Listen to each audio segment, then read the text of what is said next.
오늘 함께 상고할 말씀은 요한복음 21장 1절에서 14절 말씀입니다. 요한복음 21장 1절에서 14절 말씀.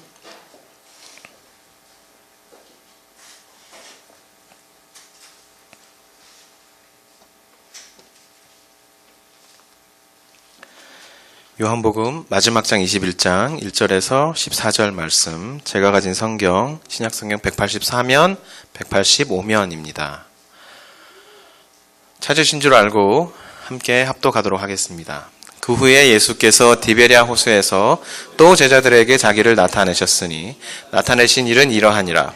시몬 베드로와 디두모라 하는 도마와 갈릴리 가나 사람 나다네알과 세베대의 아들들과 또 다른 제자 둘이 함께 있더니 시몬 베드로가 나는 물고기 잡으러 가노라 하니 그들이 우리도 함께 가겠다 하고 나와서 배에 올랐으나 그날 밤에 아무것도 잡지 못하였더니 날이 새어갈 때에 예수께서 바닷가에 서셨으나 제자들이 예수인 줄 알지 못하는지라. 예수께서 이르시되 얘들아 너희에게 고기가 있느냐 대답하되 없나이다. 이르시되 그물을 배 오른편에 던지라 그리하면 잡으리라 하시니 이에 던졌더니 물고기가 많아 그물을 들 수 없더라. 예수께서 사랑하시는 그 제자가 베드로에게 이르되 주님이시라 하니 시몬 베드로가 벗고 있다가 주님이라 하는 말을 듣고 겉옷을 두른 후에 바다로 뛰어내리더라.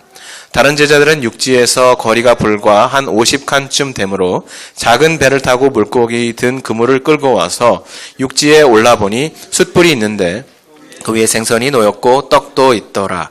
예수께서 이르시되 지금 잡은 생선을 좀 가져오라 하시니 시몬 베드로가 올라가서 그물을 육지에 끌어올리니 가득히 찬 큰 물고기가 153마리라.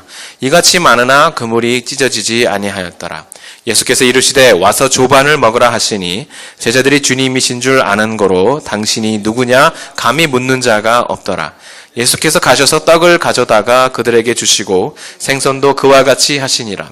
이것은 예수께서 죽은 자 가운데서 살아나신 후에 세 번째로 제자들에게 나타나신 것이라. 아멘. 할렐루야. 예배 가운데 은혜가 풍성하시기를 소망하고 또 말씀 가운데 주님께 주시는 은혜가 풍성하기를 소원합니다. 사람이 살아간다는 것은 서로 간의 관계 안에서 살아가는 것이죠. 한 사람, 두 사람만 살아가는 것이 아니라 저희가 살아가면서 여러 사람들과 만나고 또 여러 다채로운 그리고 복잡한 관계의 그물망 안에서 살아가는 것입니다. 그런데 이렇게 관계를 유지하면서 살아가다 보면 부득이하게 상처를 주기도 하고 상처를 받기도 합니다. 쉽게 말하자면 누구든지 자기 삶을 돌이켜보면 부득이하게 내가 원치 않았지만 내가 상처를 준 경우가 있었고 또 상처 없이 평온하게 살고 싶지만 또 매일의 삶 속에서 상처를 받은 경험이 많이 있는 것이죠. 여러분들 다 그러실 줄 생각합니다. 안타까운 것은 그 상처 받은 것을 혹은 상처 준 것을 그 받은 상처를 제대로 치유하지 않은 채로 못한 채로 내버려 두면 그것이 아주 심하고 아주 아픈 상처일 경우에 내면화되거나 또는 억압되거나 또 그것이 주기적으로 반복적인 어떤 상황이 되면 또 좋지 않게 표출되기도 한다는 사실입니다. 심리학에서는 이런 것을 트라우마라고 하죠. 그런데 굳이 트라우마까지는 아니라고 해도 누군가에게 상처를 준 기억이 분명히 있는데 그에게 용서를 구하지 또는 용서를 받지 못했을 때 계속해서 그 죄책감을 안고 살아가는 경우가 누구에게나 있는 것 같습니다.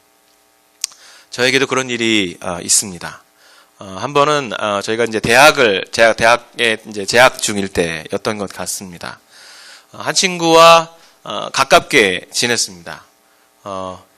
신앙이 있는 친구였는데 그 친구는 저하고는 좀 달리 저는 아주 보수적인 목사의 가정에서 자라났기 때문에 데모도 하면 안 되는 줄 알고 있었고 수업 시간도 빼먹으면 안 되는 줄 알고 있었고 뭐 여러 가지 그 보수적인 그 삶의 안에서 살아가고 있는데 그 친구는 처음에 학교 들어가자마자 아주 데모도 열심히 하고 아주 여러 가지 행동도 하고 아주 술도 좋아하고 담배도 좋아하고 그래서 그런 모습을 이렇게 보면서 제 나름 제 안에 내가 적어도 이 아이보다는 신앙적으로 우월하다라는 우월의식이 제 안에서 생겼던 것 같아요. 그러다 보니까 나누는 대화마다 나는 위에 있고 너는 밑에 있다. 이런 생각을 가지고 자연스럽게 이렇게 경멸하거나 아니면은 무시하는 그런 얘기들을 많이 했던 것 같습니다. 근데 그때는 몰랐어요. 그때는 몰랐고 2학년이 지나고 나서 그 친구는 이제 군대를 다녀왔고요. 저는 계속 학교에서 쭉 남아있어서 4학년이 됐고 그 친구는 복학하고 돌아와서 이제 다시 2학년이 되었습니다. 돌아와서 이제 그 친구도 많이 이제 군이라는 사회를, 특수한 사회를 경험하고 돌아와서 같이 얘기를 나누는데 어떤 얘기를 나누는 중에 그 친구가 저에게 이렇게 얘기를 했습니다. 너는 아직도 나를 무시하는구나. 제가 그 얘기를 듣고 가슴에 큰 충격을 받았습니다. 내가 정말 내 친구를 이렇게 무시하면서 내가 경멸하면서 ignore하면서 그렇게 살아왔구나라는 생각이 들었습니다. 그런데 그때 바로 미안해, 잘못했어, 내 잘못이야 라고 말을 해야 되는데 그렇게 말을 하지 못했어요. 이 친구가 얼마나 오래도록 내가 그렇게 말하고 그렇게 대우하는 것을 알고 있었으면, 그것이 상처가 됐으면 군대에 갔다 와서 2년이라는 시간이 지난 후에도 나를 만나서 또 그렇게 얘기를 했을까라는 생각을 하니까 참 마음이 아팠는데 제가 바로 용서를 구하지 못했습니다. 그러고 나서 시간이 한 10년이 넘게 흘렀죠. 미국에 있는데 한국에서 저희 동기들이 이제 인터넷에 카페를 만들었습니다. 어떻게 우여곡절로 알게 되어서 들어가서 접속을 해보니까 그 친구가 거기 있는 거죠. 두근두근 망설여집니다. 이 친구 이름 석자를 보면 항상 그때 그 장면이 생각이 나서 너는 아직도 나를 무시하는구나. 그 글자가 제 가슴에 가시처럼 계속 박히는 거예요. 참 괴로웠습니다. 그래서 어느 날 쪽지로 전에 이런 일이 있었고 내가 이렇게 너에게 대했던 것 같고 내가 나에게 너는 아직도 나를 무시하는구나 라는 말을 했다. 내가 그때 용서를 구하지 못했고 그때 미안하다고 말을 못 짓는데 정말 미안하고 생각이 날 때마다 많이 힘들었다. 나를 좀 용서해줘라 라고 쪽지로 메시지를 보냈습니다. 그런데 그 친구는 생각보다 아주 가볍게 그런 적이 있었나? 기억도 안 나니까 신경 쓰지 마. 그리고 고마워. 짧은 센텐스가 돌아왔습니다. 이 짧은 센텐스가 저를 얼마나 자유롭게 해줬는지 모릅니다. 드디어 용서를 받았구나. 이제 정말 편하게 다가갈 수 있고 이젠 정말 진솔하게 대화할 수 있구나라는 생각이, 그 짐이 가벼워진 느낌이라는 것이 얼마나 큰지 컸는지 고마웠는지 모릅니다.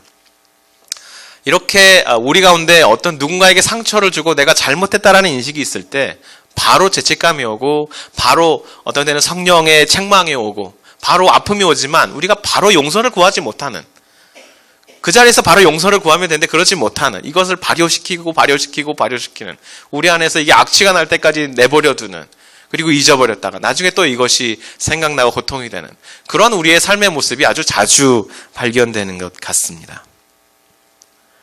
오늘 이 본문의 말씀을 보면서 베드로와 예수께서 나오는 대화를 보면서 그런 단면을 볼 수 있는 것 같습니다. 자, 오늘 본문에 예수를 3번이나 부인하고 그 기억으로부터 헤어나지 못하고 있는 한 제자, 한 제자가 아니라 수제자, 이 제자 베드로가 예수님과 어떤 대화를 나누는지, 어떤 상황 속에서 놓여진지 말씀을 통해서 한번 살펴보도록 하겠습니다.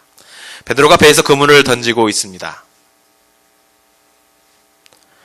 그리고 예수님께서 이 베드로에게 그리고 수제자에게 배신을 당하고 부인을 당하셨던, 그것도 3번이나 주님께서 베드로를 만나기 위해 바닷가에 오셨습니다. 어떤 일이 벌어질까요? 내용을 먼저 짚기 전에 지난주에 저희가 나눴던 말씀의 내용을 잠시 짚어봤으면 좋겠습니다. 제자들은 이미 부활하신 예수를 만났습니다. 꼭꼭 문을 걸어 잠궈 두었는데 어느새 주님께서 들어와 계셨습니다. 잠긴 문을 그냥 스르륵 들어오시는 주님. 잠긴 문뿐만 아니라 닫혀있는 마음속으로 들어오시는 주님. 그 주님을 제자들이 만났습니다. 그들에게 예수님의 손의 상처와 옆구리에 창에 찔린 자국을 보여주시면서 그들의 눈물을 웃음으로, 슬픔을 기쁨으로, 염려를 평안으로 바꾸어 주셨습니다. 문제는 그 자리에 한 제자가 없었는데 도마가 그 자리에 없었습니다. 예수님께서 도마를 얼마나 사랑하셨는지, 그리고 초대교회의 그 12 중에 한 사람, 사도가 얼마나 중요했는지, 주님께서 똑같은 날, 다시 안식일이 지나고 안식일 다음날, 우리로서는 주일날이죠. 그날 같은 시간에, 모인 시간에, 같은 장소에 주님께서 다시 나타나셨습니다. 똑같이 그들은 여전히 두려움 속에서 건물의 문을 잠가두었고 그들의 마음의 문도 꼭꼭 닫아두었습니다. 그러나 그때 주님께서 도마에게 나타나셔서 도마와 대화하셨습니다. 도마가 말했지요. 제자들이 와서 주님이 부활하셨어, 주님이 우리를 찾아오셨어, 그렇게 말했을 때 도마는 말했습니다. 내가 그의 상처난 손의 상처와 옆구리에 창 찔린 곳에 내 손가락을 푹 찔러보지 않고는 나는 다시는 그분의 부활을 믿을 수 없다 라고 말을 했는데, 찾아오신 예수님께서 그 말을 그대로 인용하시면서 자, 이리 와서 내 찔린 팔의 상처와 내 옆구리에 창에 찔린 이 자국에 손가락을 넣어라 라고 말씀하셨던 것입니다.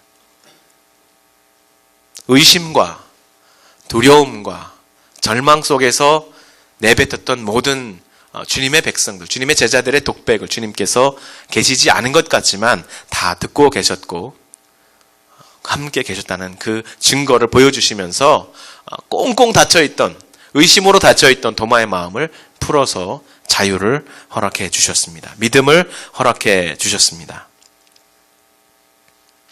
이렇게 제자들 모두에게, 그리고 도마에게 나타나신 주님께서 상세하게, 그 주님에 대해서 상세하게 기록했던 요한이, 근데 의아하게도 베드로에 대해서는, 베드로와 예수님과 만났을 때 어떤 일이 벌어졌는가에 대해서는 기록해 주지 않고 있습니다.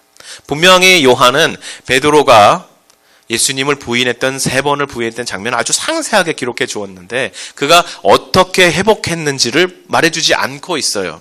분명히 주님께서 제자들을 찾아오셨을 때 그 자리에 베드로가 있었는데 베드로와 예수님 사이에 어떤 대화가 오고 갔는지를 기록해 주지 않고 있습니다.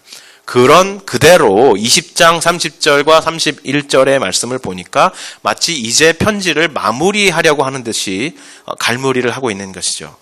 예수께서 제자들 앞에서 이 책에 기록되지 아니한 다른 표적도 많이 행하셨으나 오직 이것을 기록함은 너희로 예수께서 하나님의 아들 그리스도이심을 믿게 하려 하며 또 너희로 믿고 그 이름을 힘입어 생명을 얻게 하려 함이니라.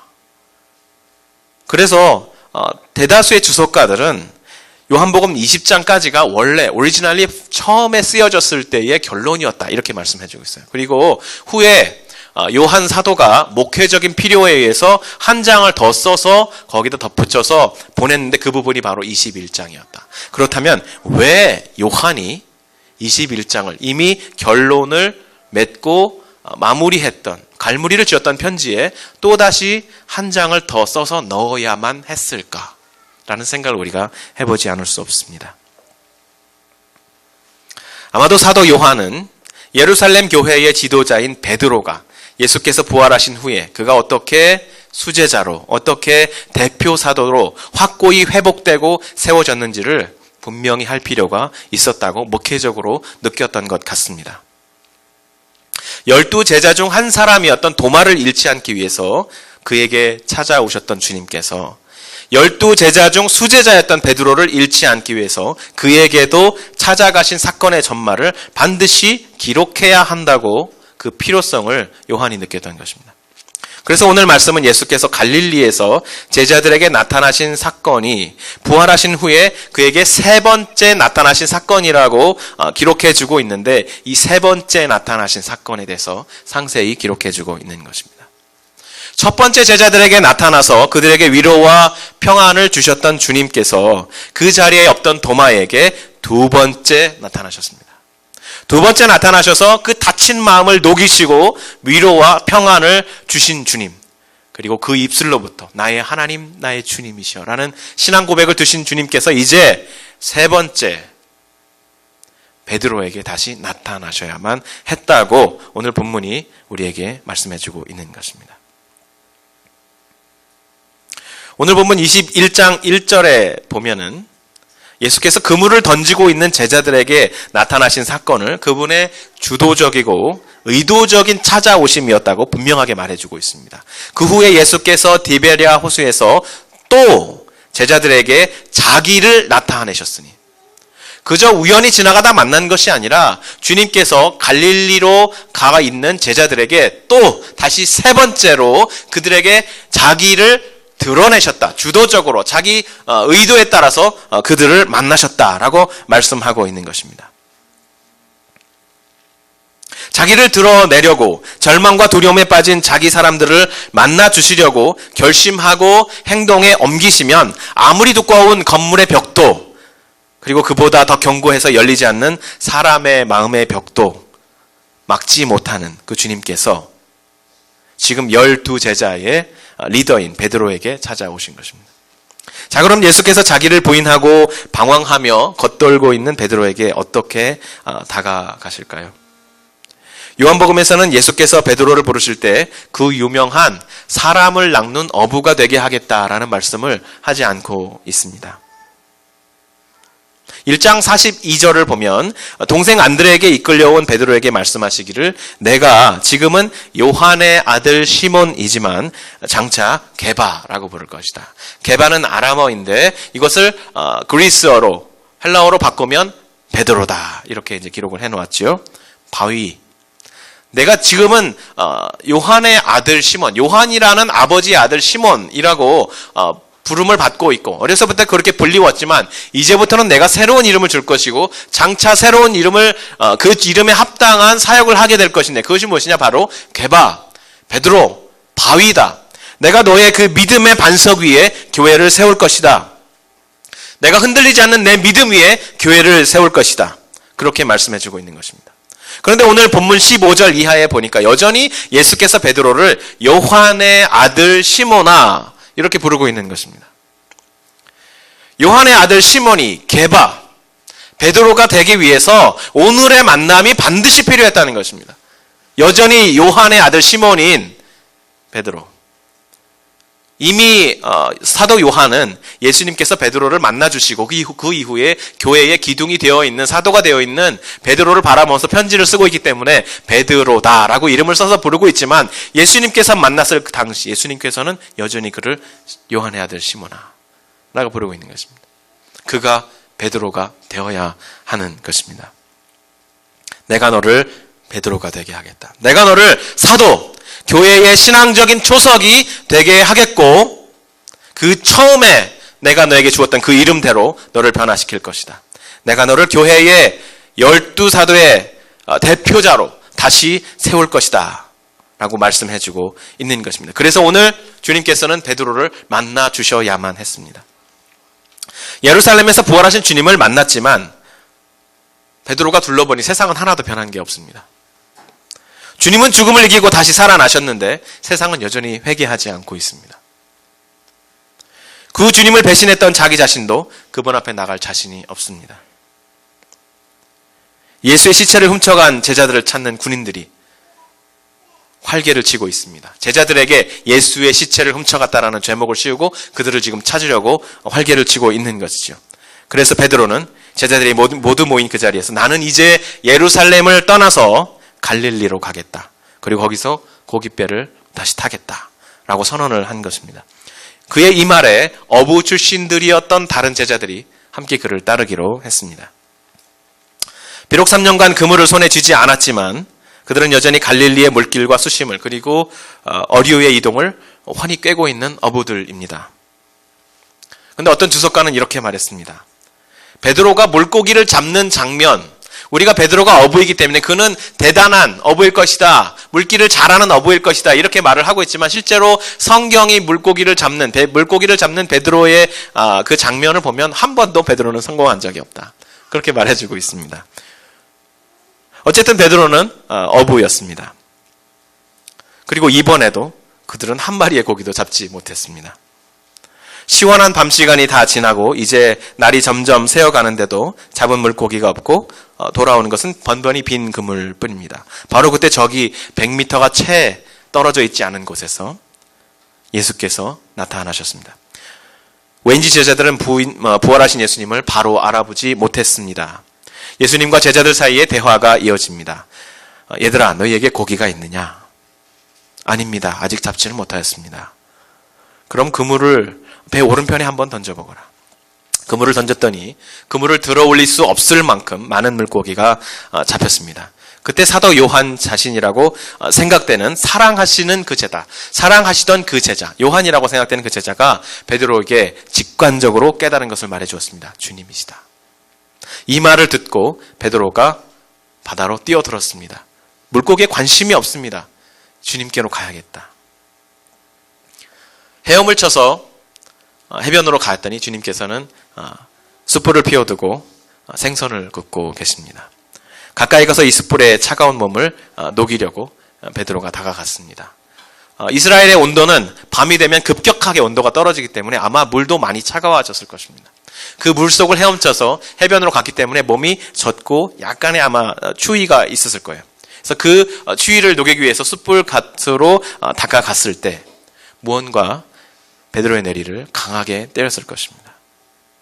18장 18절, 25절, 27절 말씀을 읽어드리겠습니다. 그때가 추운 거로 종과 아랫사람들이 불을 피우고 서서 쬐니 베드로도 함께 서서 쬐더라. 시몬 베드로가 서서 불을 쬐더니 사람들이 묻되 너도 그 제자 중에 하나가 아니냐. 베드로가 부인하여 이르되 나는 아니라 하니 이에 베드로가 또 부인하니 곧 닭이 울더라.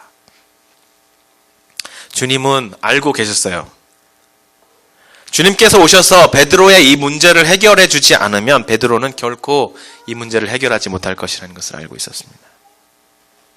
그는 결코 요한의 아들 시몬에서 베드로가 될 수 없다는 것을 주님이 알고 계셨던 것입니다. 다시 제자의 자리로 돌아올 수 없다는 것을 알고 계셨습니다. 교회의 터전이 될 수 없고 교회가 세워질 수 없었을 것입니다. 교회의 순수함을 지켜내기 위해서 그는 장차 순교의 피를 뿌려야 하는데 순교자가 될 수 없다는 것을 주님이 알고 계셨습니다. 여기 숯불에 해당하는 안드라키아라는 이 헬라어 단어는요, 신약 성경 전체에서 딱 2번 쓰여졌어요. 딱 2번 쓰여졌어요. 어디서 쓰여졌느냐?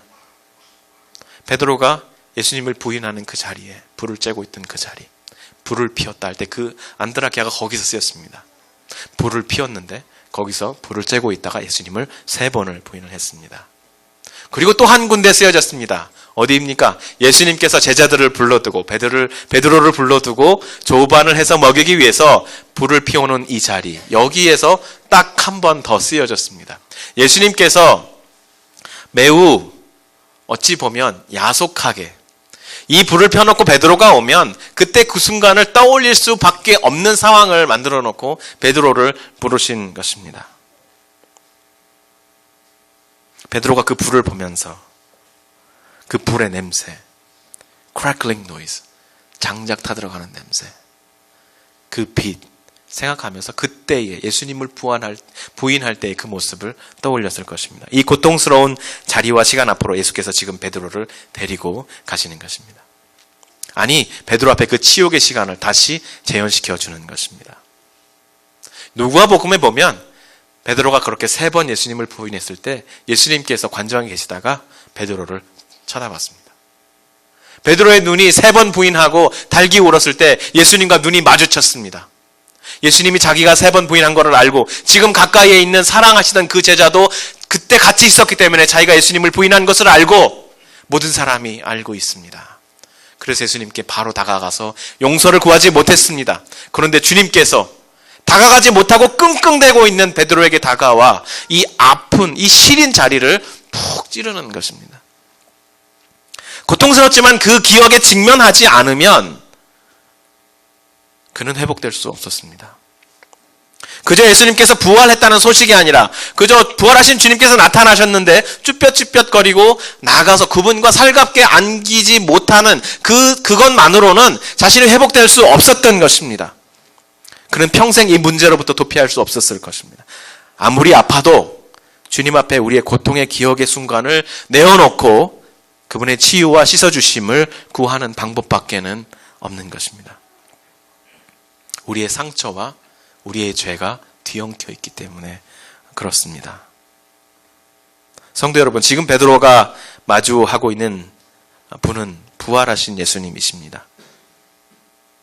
십자가에서 우리의 죄와 허물을 모두 감당하신 우리의 구원자이십니다. 십자가를 지고 죽으셨지만 죽음에 머물러 계시지 않고 다시 살아나신 하나님의 아들이십니다. 그분이 우리에게 오셔서, 베드로에게 오셔서, 제자들에게 오셔서 물으셨습니다. 내게 고기가 있느냐? 이 말을 좀 바꿔볼까요? 지금 내게 무엇이 있느냐? 제자들이 대답했습니다. 아무것도 없습니다. 주님께서 오늘 우리에게 오셔서 문제를 해결할 수 있는 능력이 내게 있느냐? 내게 지금 무엇이 있느냐? 라고 물을 때 우리는 그분 앞에 정직하게 주님 아무것도 없습니다. 라고 얘기해야 됩니다. 그리고 우리의 기억의 아픔, 우리 죄의 아픔, 우리 감춰져 있는, 드러내지 못하고 고백하지 못한 이 모든 건 아프겠지만 주님 앞에 가져와서 열어놓고 시리고 아프고 괴롭지만 그 십자가 위에 내려놓아야 합니다.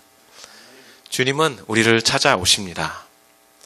우리가 아무리 도망가려고 해도 때로는 도망가려고 도망가는 것이 아니라 내어놓을 수 없어서 힘들어서 끙끙거리고 있는 우리를 보시면서 주님 찾아오십니다.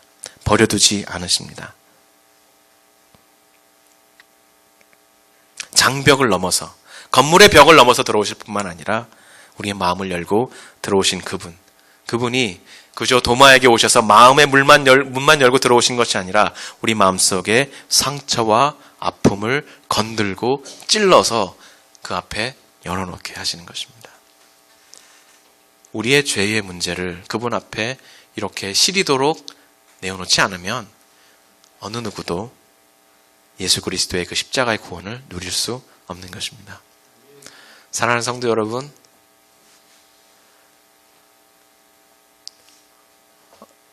우리가 얼마나 주님 앞에 자주 나가서 우리의 삶을 내어놓는지, 우리의 기도 생활을, 우리의 주님과의 만남의 그 관계를, 말씀 앞에 나가는 우리의 삶의 그 관계를 한번 깊이 점검해 보시기 바랍니다. 과연 내 삶 속에 주님이 언제 나에게 와서 나의 마음속에 숨겨져 있는 그 아픔을 바늘로 쿡 찌르셨는가? 그때가 언제인가?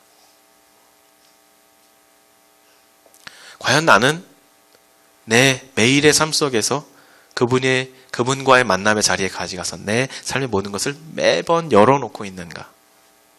여러분, 그게 건강한 삶입니다. 세상 사람들은 그렇습니다. 적당하게 감추어야 살지. 어떻게 이 세상에 다 드러내놓고 살아? 한국 사람들은 특히 그렇다고 그러더라고요. 말을 하면서 정직하고 진솔한 사람들을 서로 좋아하지만 절대 사람들 사이에서 약해 보이면 안 됩니다. 내가 약해 보이는 순간 누군가가 나를 밟고 올라서려고 하기 때문입니다. 그것이 세상의 가치관이고 더구나 우리 한국 사람들의 가치관인 것 같습니다. 그런 얘기들을 많이 하더라고요. 그러나 우리 주님 앞에 나아갈 때는 그런 생각을 가지면 안 됩니다. 열어놓고 아픈 자리를 제일 먼저 주님 앞에 꺼내놓을 때 주님께서 그 자리를 만지시고 은혜 주실 줄 믿습니다. 예수께서 관정에 잡혀 계실 때 베드로가 불을 쬐던 자리는 위협이고 두려움이고 괴로움이었지만 지금 예수께서 초대하신 그 불을 쬐는 자리는 주님께서 우리와 동일한 몸으로 오셔서 함께 조반을 나누는 교제의 자리입니다. 주님을 신뢰하고 우리 매일매일의 삶 가운데 우리의 모든 삶을 열어서 보여드리는 건강한 성도들의 삶이 되기를 주님의 이름으로 축원합니다.